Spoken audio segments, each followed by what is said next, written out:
فقی ابو اللیث رحمۃ اللہ علیہ نے ایک عجیب قصہ لکھا ہے۔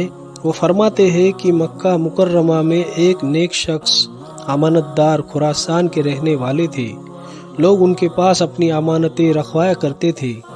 ایک شخص نے ان کے پاس 10,000 اشرفیہ امانت رکھوا کر اپنی کسی ضرورت سے سفر میں چلا گیا۔ جب وہ سفر سے واپس آیا تو ان خراسانی کا انتقال ہو چکا تھا۔ ان کے اہل و عیال سے اپنی امانت کا حال پوچھا۔ انہوں نے لا علمی ظاہر کی۔ ان کو بڑا فکر ہوا کہ بہت بڑی رقم تھی۔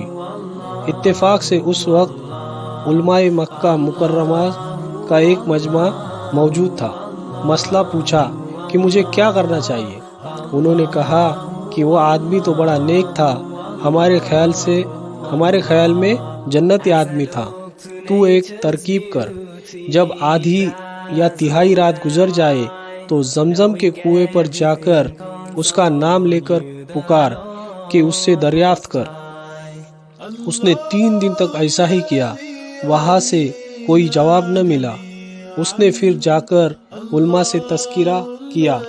انہوں نے انا للہ پڑھا اور کہا کہ ہمیں تو یہ ڈر ہے کہ وہ شاید جنتی نہ ہو، تو فلاں جگہ جا، وہاں ایک وادی ہے جس کا نام برہوت ہے، اس میں ایک کنواں ہے، اس کنویں پر آواز دے۔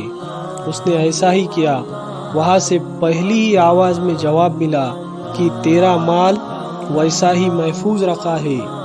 مجھے اپنی اولاد پر اطمینان نہ ہوا، اس لیے میں نے فلاں جگہ مکان کے اندر گاڑ دیا۔ میرے لڑکے سے کہے کہ تجھے اس جگہ تک پہنچا دے، وہاں سے زمین کھود کر اس کو نکال لے۔ چنانچہ اس نے ایسا ہی کیا اور مال مل گیا۔ اس شخص نے وہاں بہت تعجب سے اس سے یہ بھی دریافت کیا کہ تو بہت نیک آدمی تھا، تو یہاں کیوں پہنچ گیا؟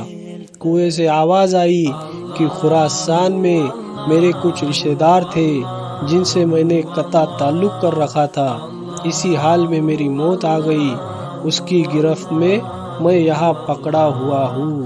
اللہ تعالیٰ قطع رحمی سے ہماری حفاظت فرمائے۔